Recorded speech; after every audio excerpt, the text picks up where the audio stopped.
안녕하십니까, 곽수정입니다. 한국에서 경제학자를 꼽으라면 반드시 이분이 5손가락 안에 들어가는 분이십니다. 그분이 바로 박승 전 한국은행 총재십니다.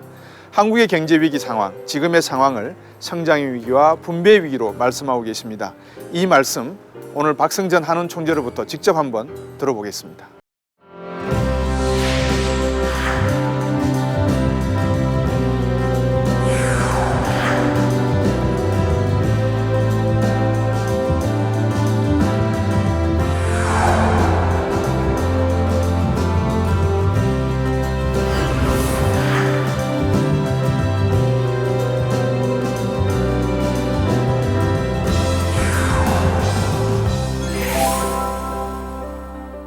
안녕하십니까, 총재. 안녕하세요. 예, 건강하시죠, 총재? 예, 건강합니다. 얼굴이 아주 좋으십니다. 예. 총재님, 제가 알기로 1988년에 예. 노태우 정부 시절에 초대 경제수석을 지내셨죠. 그랬어요. 그리고 그 이듬해 건설부 장관 하시고 세월이 좀 흘러서 2002년이 되었을 때 한은 총재로 이제 22대 총재로 부임을 하시는데 어떻습니까? 재정을 집행하던 측면에서 보던 한국은행의 역할, 많은 학자들이 한국은행의 독립성 필요성을 이야기하지 않습니까? 한은의 역할과 재정 집행을 하신 경험 어떻게 좀 말씀을 해주시겠습니까? 그런데 그 중앙은행에 대한 정부의 영향력 행사랄까요? 예. 이것은 우리나라에서 아주 오래된 관행이었습니다. 예. 그래서 한때는 한국은행은 뭐 재무부의 남대문 출장소다 뭐 이런 말까지 그랬죠. 나올 정도로 예, 좀 심한 얘기지만 예. 그랬고 그 뒤에 이제 이게 많이 중앙은행의 독립성이 그런 대로 지켜졌지만 네. 제가 중앙은행 총재로 발령받은 2002년 그 네. 당시는 김대중 정부였는데요. 네.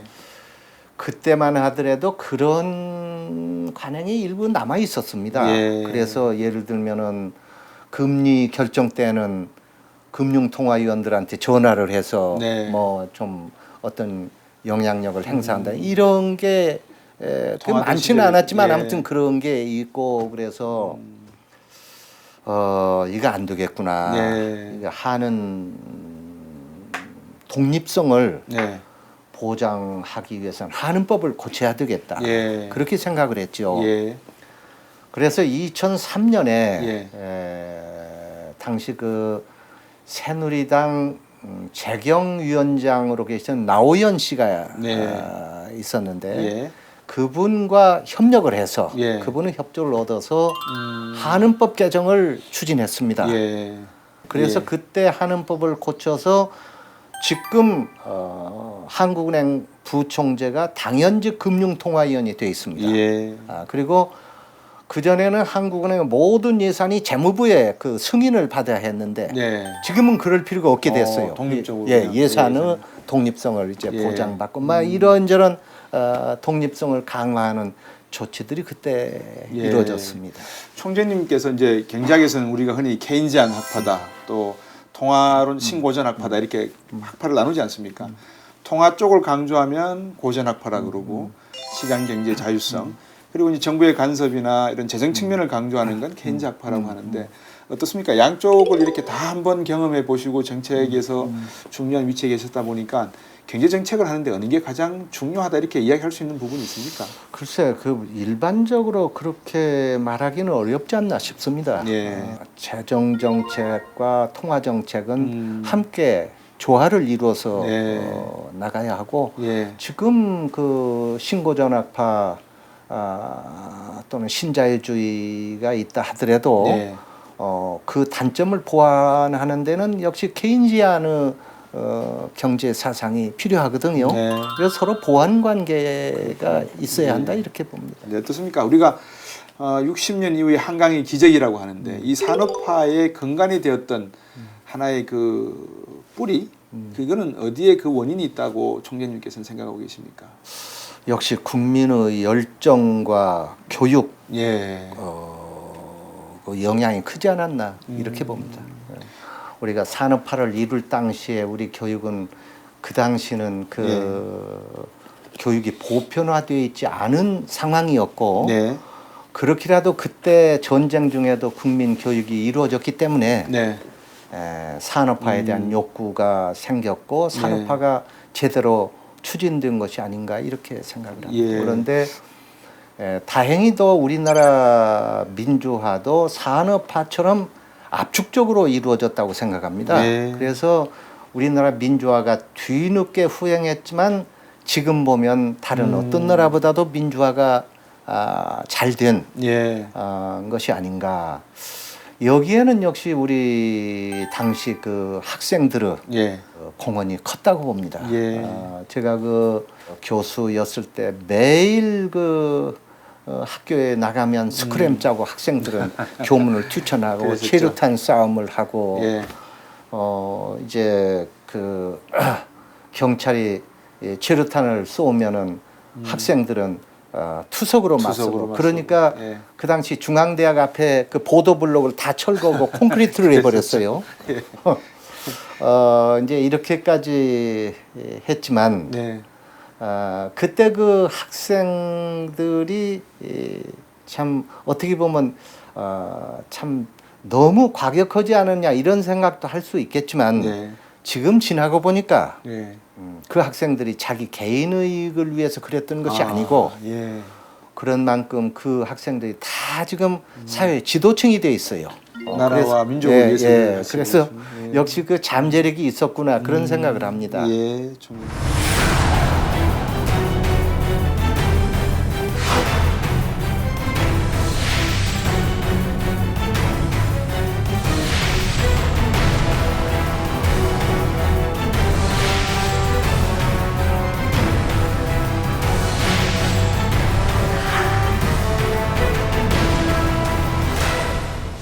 자, 이제 그러면 저희들이 이 산업화 민주화를 거쳐서 오늘에 이르기까지 이야기를 좀 나눠볼까 합니다. 지금 현재 우리가 뭐 직면하고 있는 문제는 역시 경기의 어떤 문제가 아니겠습니까, 총재님? 그 중에 하나가 얼마 전에 또 한은이 금리를 0.25%포인트 낮췄단 말입니다. 그래서 1.75%대 금리를 가고 있는데 저금리 정책. 총리께서 보시기에 이 저금리 정책은 어떤 견해를 갖고 계십니까? 이 저금리 정책이 현실적으로 불가피한 면이 있지요. 네. 있는데 근본적으로 지금 가령 유럽이나 미국이나 일본과 우리와는 좀 다른 게 있습니다. 네. 다시 말하면 잠재 성장률이란 그 나라의 적정 성장 능력이죠. 예. 실제 성장이 그 나라가 할 수 있는 성장 능력보다도 낮게 낮게 되어 있을 때 예. 그때 하는 것이 재정금융의 팽창 정책입니다. 예. 금리를 내리고 돈을 풀고 예. 재정을 확대하고 그렇군요. 그러한 경기 부양책은 그런 때 필요합니다. 예. 지금 미국이나 일본이나 유럽은 다 그런 경우예요. 그렇죠. 예, 맞습니다. 근데 한국은 그렇지 않습니다. 지금 예. 한국은 잠재 성장률이 한 지금 3%대예요. 예, 맞습니다. 그런데 실제 성장률도 3%대입니다. 예. 그러니까 성장에 관한 한 현재 우리는 우리 능력만큼 충분히 하고 있다. 그런 예, 겁니다. 그렇군요. 이런 경우에는 원칙적으로 재정금융을 통한 경기 부양은 안 맞아요. 네. 이런 때는 뭐가 필요하냐면 잠재 성장률 자체를 높여야 합니다. 예. 성장 능력 자체를. 네, 예. 이거는 뭐냐면 구조 개혁을 해야 돼요. 예를 들어서 노사 관계를 개선한다든가 예. 규제를 혁파해야 한다든가 예. 또는 이 저출산 문제를 해결 예. 해서 고령화 문제를 해결한다. 노래한 문제를 한다든가 예. 이런 구조적인 측면에서 해서 이 경기 말하자면 경기 부양이 아니라 이 구조개혁. 잠재 예. 성장률을 높여야 하는 예. 구조 개혁을 해야 되는데 예. 우리는 지금 조금 말하자면 요 구조 개혁보다 이 금리 내리고 뭐 재정 팽창하고 이런 경기 부양책이 중심이 되어 오지 않았나 이런 네. 생각을 합니다. 부동산 경기 정책을 통해서 경기 부양하는 것은 맞다고 보시는지 그래서 그 저금리 정책이 나오는 것 같기도 하고요. 부동산 경기 부양을 중심으로 한 경기 부양책은 네. 앞으로 남고 뒤로 미치는 정책이고 예. 대단히 조심해야 하는 정책입니다. 네. 앞으로 남고 뒤로 미친단 말은 무슨 뜻이냐면 예. 부동산 가격이 오르면 집을 가진 사람들이 좋아합니다. 그렇습니다. 집값 오르니까 예, 집 팔기도 좋고 또 집값 오르면은 뭐 여러 가지로 자산 가격도 오르고 또 이 건설이 활성화되면은 임금 노동자들도 일터가 생깁니다. 예. 그래서 고용 문제에도 도움이 됩니다. 예. 이건 앞으로 남는 거예요. 예. 그래서 체감 경기에 직효가 있습니다. 예. 그 효과가 당장 예. 있지요. 그러나 그런 방식은 그 금리를 내려가지고 그렇게 부동산 경기를 살리는 방식은 예. 첫째 가계부채를 늘려서 아, 예. 가계 소비를 짓누르고 예. 두 번째 집값 오르고 전세값 월세값 오르면 예. 거주비가 예. 주거비가 올라서 그렇죠. 가게를 더 쪼들리게 압박하고, 만들고 예. 또 금리를 내리면은 가계 금리 소득이 줄어서 예. 가계 소득을 줄이고 예. 그래서 이런 결과는 길게 보면 예. 단기적으로는 이제 남는데 예. 길게 보면 우리 후손들로 하여금 내 집 마련을 더 어렵게 만들고 안 그래도 지금 우리나라는 지금 월급쟁이들이 예. 월급 받아가지고 집을 못 사는 나라 아닙니까? 살 수 예. 없어요. 예. 근데 이걸 더 어렵게 만들고 예. 가계 빈곤을 장기적으로는 더 심화시키는 예. 그런 정책이다. 예. 그래서 가장 바람직한 장기적인 입장에서 보는 부동산 정책은 예. 부동산 값을 현지에서 동결하는 겁니다. 예. 현재에서 수준에서. 안정시키는 거예요. 예. 예. 오르지도 못하고 내리지도 않게. 먹고. 예. 오르면 그런 그 문제가 생기고 예. 내려야 하는데 사실 우리나라 집값은 훨씬 더 내려야 합니다. 예. 내려야 하는데 예. 내리면 고통이 너무 큽니다. 예. 지금 금융 불안도 나오고 여러 가지 그렇습니다. 고통이 있으니까 예. 내리는 건 어렵고 그러니까 우리나라에서 가장 바람직한 부동산 정책은 네. 다른 물가는 오르더라도 예. 부동산 값은 그대로 묶어두고 예. 그 현재 상태로 유지하도록 장기 예. 유지하도록 그 사이에 가계 소득을 높여서 네. 또 월급을 높여서 예. 우리 후손들이 집 마련이 쉽도록 네. 이렇게 하는 것이다. 예. 이렇게 생각해요. 방금 가계 소득을 높인다라는 말씀을 해주셨는데 소득을 높이기 위해서는 성장이 불가피한 것 같고요. 일자리 창출이 불가피한 것 같습니다. 한국 경제의 상황을 놓고 보면 가계 소득을 올린다고 하는 것 자체가 제조업 중심의 한국 경제지만 엔저 문제라든지 미국 경제의 악화, 중국 경제의 어떤 경착륙 문제 이런 것들을 고려하면 수출 문제도 직면해 있고 그래서 이게 잠재 성장률을 유지한다는 것 자체가 간단치 않다. 정부 입장에서 보면 그러면 어쩔 수 없이 이 가계 자산을 어느 정도 높이는 게 가계 소득을 높이는 방향이 될 테니 부동산 가격도 어느 정도 높이고 증시도 어느 정도 하락을 시켜서 가계 소득을 좀 올리면 제조업 분야나 이런 고용에서 올리는 소득 대신에 말씀하신 단기적인 어떤 약 처방을 좀 하면 그나마 경제에 숨통을 틀 수 있지 않겠나라고 하는 대책은 역시 말씀하신 대로 앞에서 남고 뒤에 밑지는 장사가 그게요. 예. 우리가 지금 과거 산업화 시대와 현재는 패러다임이 완전히 다릅니다. 예. 과거 산업화 시대의 경제 성장은 네. 투자와 수출이 이끌어갔습니다. 예. 그리고 소비는 예.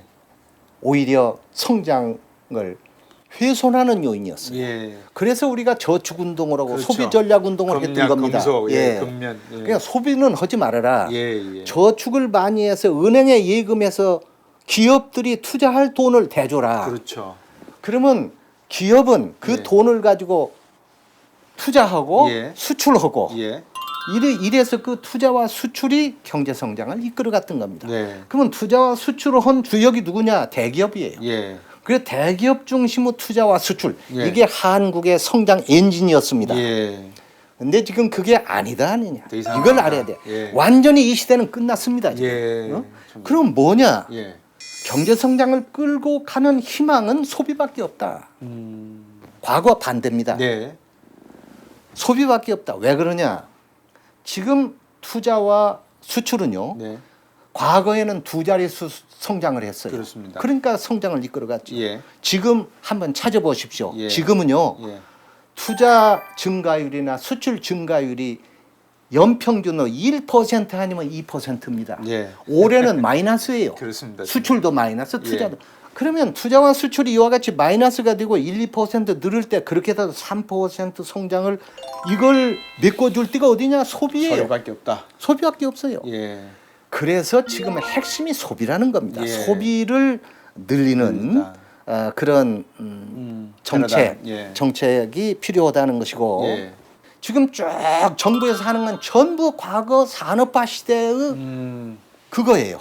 그러니까 기업 투자 늘리고 예. 수출 늘리고 예. 그래서 경제 성장해서 경제 성장하면 가게도 소득이 늘고 네. 그러면 가게 삶의 질도 높아지고 예. 요게 완전히 과거 산업화 시대의 패러다임 메커니즘 가지고. 그걸 예. 그대로 갖다가 지금 하고 있는 거예요. 예. 지금도 예. 산업화 시대에는 네. 국내에서 돈이 없으니까 투자할 곳은 많은데 돈이 없는 거예요. 예. 그러니까 국민에게 저축해라. 예. 그래서 은행에 예금시켜서 그 돈 갖다가 정부가 기업에 돈을 대주고 예. 그것도 모자라니까 외자 도입에다가 기업에게 준 거 아닙니까? 예. 그것도 특혜 아닙니까? 그렇죠. 이렇게 해서 이제 돈을 이제 대기업에 주면은 예. 대기업이 그걸 가지고 공장을 세우고 수출을 했습니다. 예. 그러면 그렇게 해서 공장을 세우고 수출해서 벌은 돈은 예. 어디에서 썼느냐? 예. 국내 투자했어요. 예. 투자할 때가 많으니까 예. 공장 세울 때가. 그렇습니다. 그런 거 가지고 투자합니다. 예.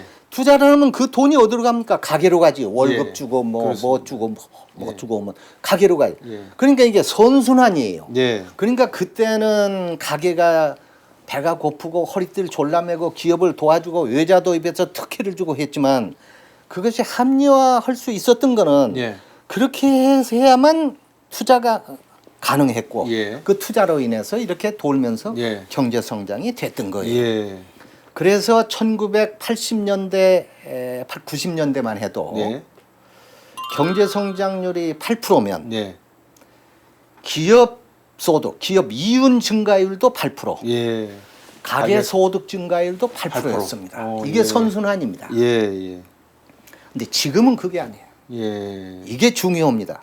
지금은 그 메커니즘이 아니에요. 왜냐? 예. 기업이 말이에요. 예. 뭘 하든지 수출을 하든 뭘 하든 돈을 벌잖아요. 예. 그러면 투자를 안 합니다. 물론 전혀 안 한다는 뜻은 아닌데 예. 투자할 데가 없어요. 국내. 국내에는 투자해서 수지 맞는 투자 시장이 없습니다. 예. 지금부터 그 IMF 외환위기 이전만 해도 모든 빚쟁이가 큰 빚쟁이가 기업이었습니다. 그랬었죠. 기업의 부채 비율이 400%였어요. 예. 지금 기업비 150, 부채 비율이 100% 정도. 밖에 예. 안 되잖아요. 예. 우리나라 기업의 빚은 일본이나 미국보다도 작아요. 작습니다. 지금. 예. 응?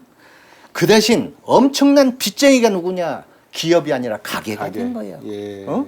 그때는 저축했던 가게가 지금 빚쟁이가 돼 지금 예. 1,100조 아닙니까? 저 맞습니다. 가계 부채. 가계 부채가. 예. 그다음 빚쟁이가 누구냐? 정부예요. 예. 정부 부채가 지금 1,200조 1200조. 아닙니까? 뭐 예. 이것저것 따지면 맞습니다. 대기업은 돈 벌으면 은행빚을 갚아요. 그러면 외국에 투자하고 은행빚 갚고 네. 그런 다음에 나온 보도는 자사주 취득하고 네. 뭐 저 금융 투자하고 예.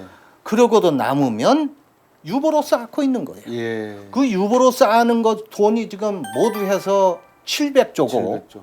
10대 기업 재벌 기업만 하면 500조가 500조. 쌓여 있잖아요. 예. 어?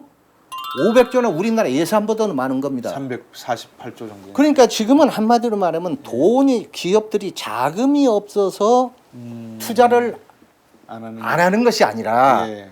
돈은 많은데 투자할 데가 데가 없으니까 없다. 국내 투자를 안 하는 거예요. 예. 국내 투자를 안 하면 어떻게 되느냐? 돈은 기업이 버는데 가게로는 안 흘러가는 거예요. 예. 심장에서 나온 피가 예. 머리로 가서 여기가 막힐 때 뇌졸중 걸리잖아요. 예. 가게로 흘러가야 하는데 안 흘러가요. 예. 구체적인 실례가요. 예. 지금부터 10여 년 전과 지금과 비교 수년간의 예. 종합 그 평균을 보면은 예.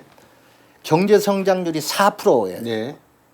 법인 기업 성장 소득 성장률은 16%가 성장하고 오. 예. 가계 소득 증가율은 1, 2%입니다. 예. 1, 2%. 예. 이게 양극화입니다. 근데 경제는 성장하고 가계 소득은 뒷걸음질 치고 예. 뒷걸음질만 칩니까? 집값 오르죠. 맞습니다. 전세값, 전세값 오르죠. 월세값 오르죠. 예. 이거 안 주고 폐게요? 물가 오르고 자녀 교육비, 교육비, 예. 과외 안 시킬 수 있어요? 예. 그러니까 주거비 오고 교육비 이거 고정비입니다. 지금 안 오고는 못 빼기는. 예. 이것을 지출하고 나면은 이 가게가 돈을 쓸 소비 여력이 없는 거예요. 예. 이것이 소비 위축의 근본 원인입니다. 예. 소비가 근본적으로 위축되니까 예. 투자와 수출이 마이너스 되는 상황에서 소비가 뒷받침을 못 해주니까 경제가 비틀거리는 거예요. 예. 그래서 지금 우리가 경제 대책을 세우더라도 예. 이런 경제가 산업화 시대와 지금과 달라졌다는 사실, 세계 경제가 어떻게 바뀌었다는 사실을 알아야 돼요. 예. 알고 정책을 세워야 되고 우리 국민도 그걸 알아야 된다. 예. 총재님 말씀을 듣고 대책이 그러면 어떤 거라고 아까 가계소득을 올려야 된다라고 하셨는데 올릴 수 있는 방법은 어떤 방법? 투자도 국내에 할 수 있는 방법이 없다라고 말씀하셨거든요. 여러 가지 방법이 있겠지요. 예. 그 참 어려울 겁니다. 그러나 예. 근본적인 방법은 소득 재분배 정책입니다. 예. 다시 말하면 네. 과거에는 시장이 예. 대기업으로 하여금 버는 돈을 가게로 자연스럽게. 순환시키도록 했어요. 예. 그러니까 말하면 투자 유인이 많아서 네. 투자하도록 해서 이걸 마켓이 온 겁니다. 시장이. 예. 근데 지금 마켓이 이걸 가로막고 있어요. 투자할 데가 없으니까. 예. 그러면 그때 방법은 뭐냐? 예. 아까 말씀하셨죠. 예. 케인지안이 어느 때 필요하냐? 이때 필요합니다. 아, 이때 정부가 나서야 합니다. 지금 예. 시장 메커니즘대로 과거에 됐으니까 됐는데 예. 지금은 시장대로 안 돼요. 시장이 그 기능을 못 한단 말입니다. 예. 이때는 정부가 해라. 정부가 하는 게 뭐냐? 그게 지금 영국이 하고 독일이 하고 뭐 불란서가 하고 다 선진국이 하는 거예요. 소득 재분배 정책. 예. 기업으로부터 예. 고소득층으로부터 예. 또 일반 다른 계층으로부터 세금을 더 거두어서 예. 그 소득을 정부가 강제로 저소득층에게 순환시키는 겁니다. 예. 이게 이른바 재정이 해야 할 일이죠. 국가가 해야 할 일. 예. 이런 소득 재분배 정책이 있고 예. 또 하나를 지적할 수 있다면 가령 최저임금 올리는 문제. 네. 지금 우리나라 예를 들면 최저임금이 시간당 5,580원이에요. 그렇습니다. 시간당 5,580원을 받으면 예. 한 달, 주말 빼고 한 달 8시간 일을 해서 받는 월급이 얼마냐면 98만 원입니다. 네. 98만 원을 먹고 살 수 있느냐? 최저 생계비죠. 예, 1인 가족. 지금 두 사람의 최저 생계비도 정부 계산이 105만 105만 원이에요. 원 맞습니다. 이것도 안 되는 거예요. 예, 예. 그러면 98만 원을 가지고 살으라고 해야 되겠느냐? 예. 우리나라 지금 1인당 소득이 얼마입니까? 3만 불 아니에요? 그렇습니다. 지금 선진국 문턱입니다. 예. 1인당 소득 3만 불 나라에서 한 달 98만 원 가지고 식구들이 먹고 살라고 해도 되겠느냐? 예. 이건 안 된다 그런 이야기예요. 예. 물론 이 지금 한 가지 아픈 대목은 예. 그 중소기업, 최저임금 그 노동자의 7割 예. 10인 이하의 영세 기업에 근무하고 있습니다. 예.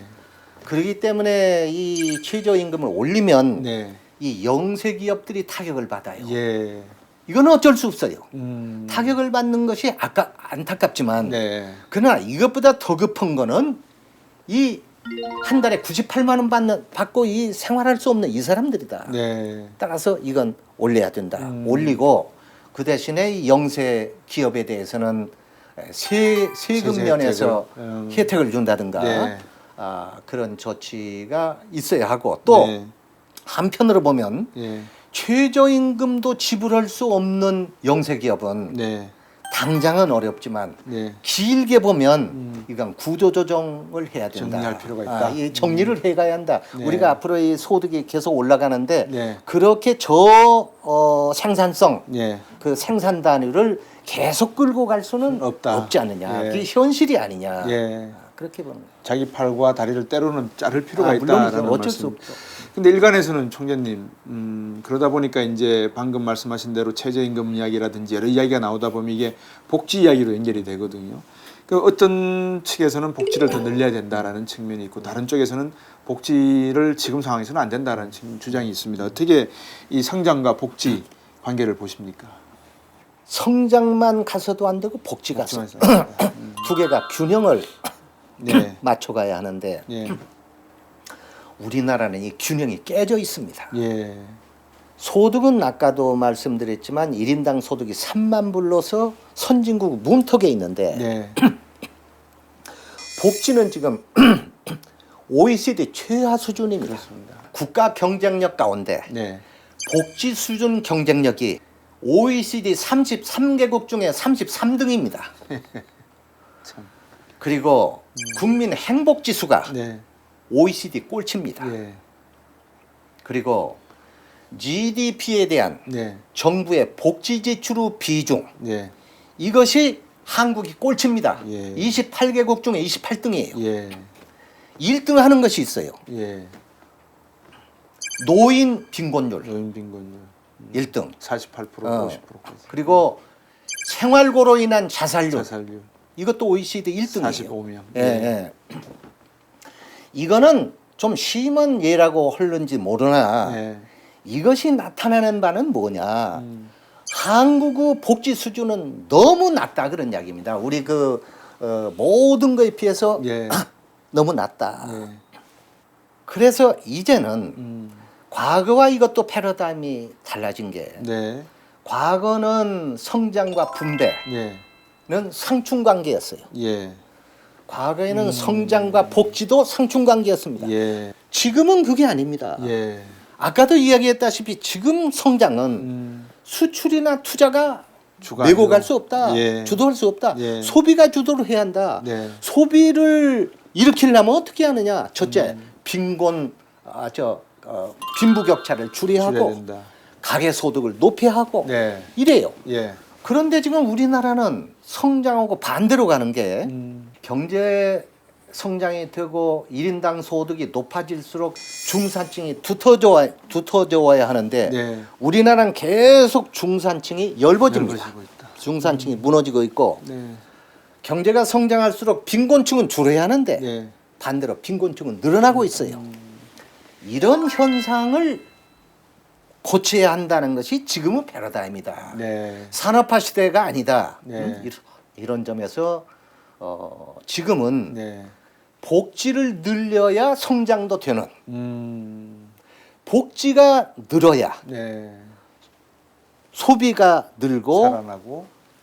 사회가 안정되고 예. 그래서 경제 성장이 되는 예. 그런 단계다. 예. 이걸 알아야 된다. 예. 근데 결국은 정세 문제를 말씀하셨단 말씀입니다. 법인세라든지 부자들에게 부자세를 정세를 해서 이거를 가계와 최저 생계를 하는 가족에게 좀 지원을 해주는 것이 케인지안 정책, 정부가 재정 정책을 통해서 해야 될 일이다라는 말씀을 하셨는데 그게 어떻게 뭐 가능하다고 보십니까? 정세에 대해서도 상당히 지금 뭐 긍정적인 측면만 있지는 않거든요. 이 증세는 꼭 해야 된다고 봅니다. 네, 증세 없이는 복지를 늘릴 수 없고 네, 복지를 늘리지 않고는 이 위기를 타개할 수가 없다. 네, 근데 세금이라는 게요. 네, 정부나 우리 국민들은 내는 것으로 생각합니다.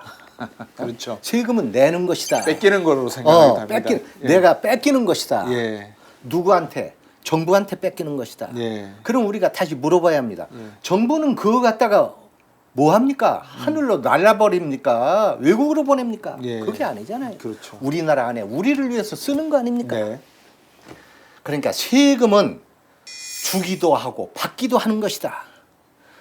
세금을 옳게 거두어서 옳게 쓰면은 네, 주는 것보다 받는 것이 더 많다. 네, 이걸 알아야 됩니다. 예. 그래서 내가 주장하는 건 세금을 예, 옳게 거둬서 바르게 써서 네, 우리 국민들이 내는 것보다 받는 것이 더 많도록 하자. 네, 그런데 우리나라 지금 담세율이 18%입니다. 네, 사실 참 한심한 얘기입니다. 이것도 OECD 국가 중에서 꼴찌입니다. 꼴찌. 우리나라 꼴찌가 참 많아요. 예, 지금 OECD 이 나라들의 네. 평균 담세율이 26%입니다. 세부담률이 26%. 26%인데 예, 이게 10여 년 전만 해도 20%, 21%였어요. 네, 이게 경제가 발전하고 소득이 높아질수록 높아져야 하는데 그렇죠. 거꾸로 18% 지금 미끄럼친 겁니다. 예, 이것은 올려야 한다. 네. 그래서 제가 주장하는 것은 지금 18%인 담세율은 네. 21% 내지 22%까지 높이자. 이 세금은 누가 내느냐? 네. 전 국민이 함께 내자. 네. 내되 있는 사람이 더 내자. 음. 대기업하고 고소득층이 더 내자. 네. 그래서 법인세도 더 내고 예. 소득세 중에 고소득자 세율도 더 높이고 네. 난 사실 그런 생각을 합니다. 아까 우리가 최저임금 이야기를 했죠. 네. 시간당 5,500원, 80원. 그 한 달 98만 원 받는데 예. 신문을 보니까요. 예. 대기업의 임원이 예. 50억 원, 예. 1년에 50억 원도 받고 70억 원도 받는데요. 예. 등기문인 경우 그럴 수 예. 있습니다.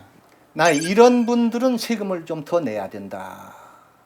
그래 나는 지금 외국 경우에 그런 분들의 60%까지 세금을 매깁니다. 그렇습니다. 예. 우리나라도 적어도 한 30억, 연봉 30억 이상은 60%까지 세금을 올리자. 네. 그리고 네. 국민 가난한 사람도 네. 여기에 동참하자. 예. 십시일반으로 부자 사람 보고만 내라고 할 수 없지 않느냐. 예.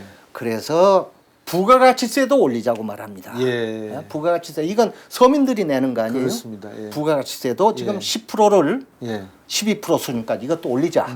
그래서 국민이 모두 세금을 십시일반 부담을 해서 네. 연간 100조 이상의 돈을 마련하자. 네. 이거 가지고 아까 제가 이야기했던 네. 복지 문제 뭐 이런 문제를 하자. 네. 요즘 내가 볼 때요 정부가 이 뭐 무상 보육은 되냐 안 되냐, 무상 급식은 되냐 안 되냐 이것 가지고 다투더라고요. 네. 다 해야죠. 세금 더 걷어가지고 다 해야죠. 세금을 안 걷고 하려고 하니까 이 돈이 모자라니까 요것만 하자, 요것만 하자 그러는 거예요. 네. 그러니 선진국이 어떤가를 한번 보자. 우리의 복지 수준이 어떤가를 한번 보자. 그래서 난 증세 해야 된다고 생각해요. 예.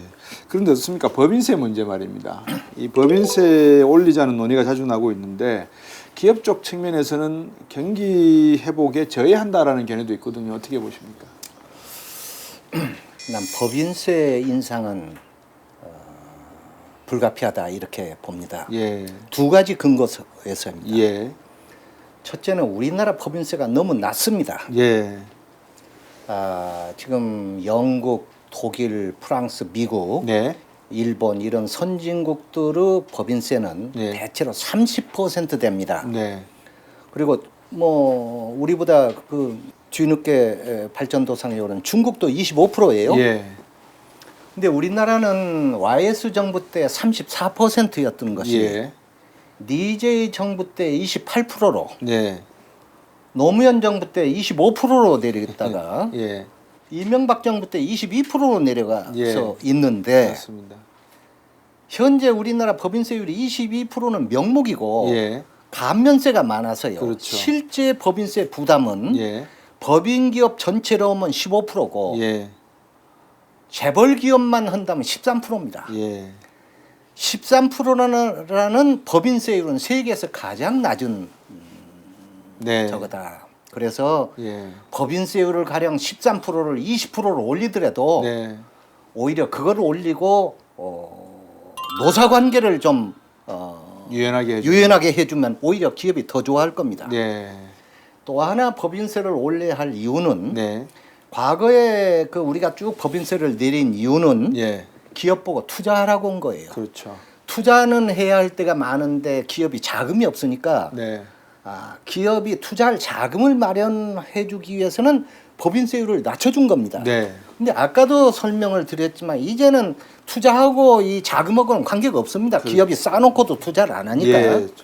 따라서 이제는 법인세를 마음 놓고 올려도 된다. 투자 걱정 안 하고 네. 올려도 된다. 이렇게 볼 수 있습니다. 예. 우리 이웃을 보니까 일본이라고 하는 나라 말입니다. 아베노믹스라고 부르기도 하는데 이 대대적인 통합 팽창 또 경기 부양을 하면서 엔화의 약세가 지금 우리 한국 경제를 짓누르고 있는 그런 상황이 되고 있는 것 같습니다. 이 환율 문제 한국은행 총재로 계시면서도 많은 고민을 아마 그 당시 하셨던 것 같은데 어떻게 보십니까?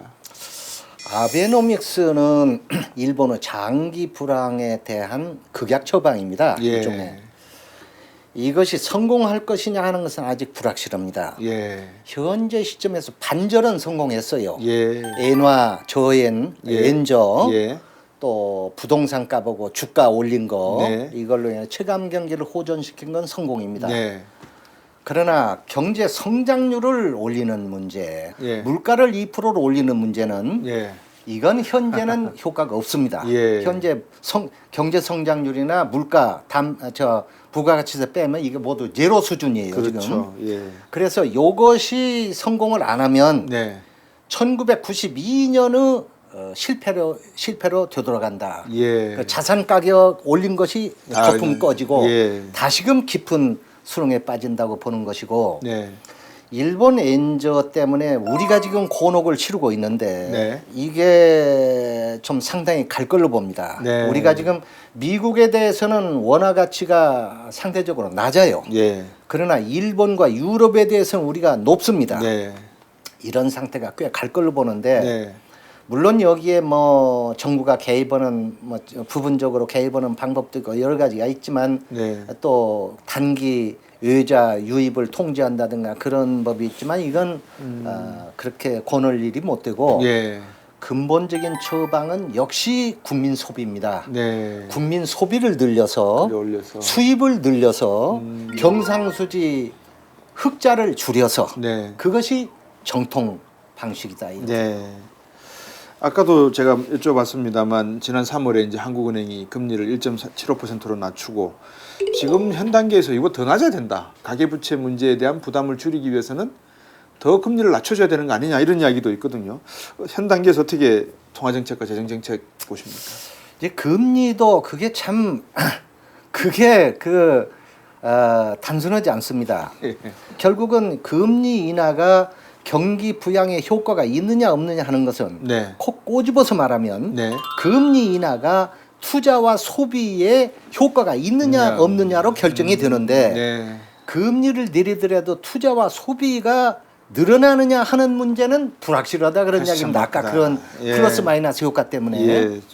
그래서 현 단계에서는 역시 핵심 문제는 소비다. 네. 따라서 소비를 진작하는 데는 네. 금융보다도 재정이 나서야 한다. 네.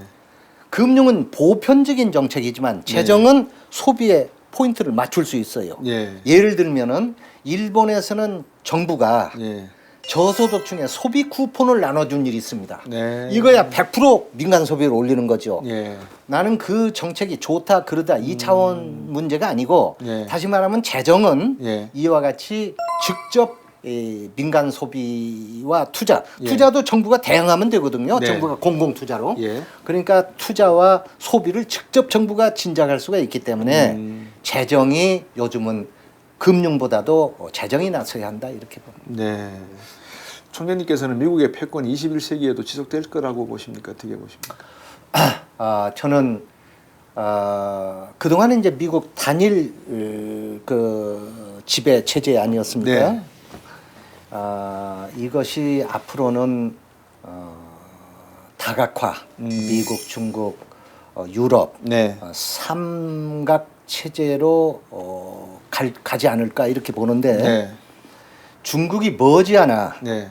한국과 비슷한 저속 성장 시대를 맞을 거고 네. 골치 아픈 사회 갈등의 문제, 예. 봉착하게 될 뭐 것이다. 이런 문제가 예. 나올 것이고 민주화 문제도 이제. 예. 예. 또 하나는 바로 예. 그 민주화 문제입니다. 예. 중국이 현재 사회주의 체제에서 벗어나지 않는 한 네.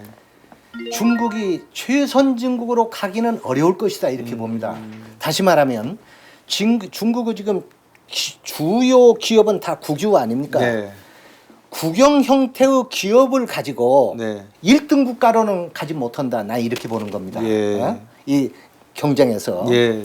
그래서 중국은 1등 국가로 가려면 정치 체제의 변혁을 막 진화가 됐든 변혁이 됐든 한번 겪어야 될 것이고 네. 막 이런 점을 감안할 때 미국의 상대적 우위가 난 상당히 오래 더 지속되지 않을까 이렇게 그렇군요.